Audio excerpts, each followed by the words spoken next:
सोलापूर महानगरपालिका निवडणुकीसाठी महाविकास आघाडीतील जागा वाटपाचा फॉर्म्युला निश्चित झाल्याची माहिती माकपचे ज्येष्ठ नेते तथा माजी आमदार नरसय्या आडम यांनी दिली. 2017च्या महापालिका निवडणुकीत घटक पक्षांना मिळालेल्या मतांच्या आधारे जागा वाटप करण्यात येणार असल्याचे त्यांनी स्पष्ट केलं.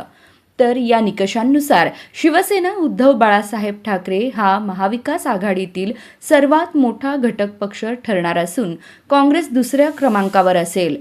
2017मध्ये शिवसेनेला 21, काँग्रेसला 14 तर राष्ट्रवादी काँग्रेसला 4 जागा मिळाल्या होत्या. यंदाच्या निवडणुकीत माकपने महाविकास आघाडीत सहभाग घेतला आहे. मागील निवडणुकीत माकपला 1 जागा मिळाली असली तरी यंदा पक्षाने 20 जागांची मागणी केली आहे. महाविकास आघाडीच्या माध्यमातून माकपसाठी किमान 15 ते 20 जागा मिळाव्यात यासाठी प्रयत्न केले जातील असं आडम मास्तर यांनी सांगितलं. भाजपला सत्तेपासून दूर ठेवण्यासाठी महाविकास आघाडी आवश्यक होती आणि त्यानुसार मोर्चे बांधणी पूर्ण झाली आहे. माकपची ताकद मर्यादित असली तरी ज्या भागात पक्षाचा प्रभाव आहे त्या भागातील जागाच मागण्यात येतील असं मास्तर म्हणाले.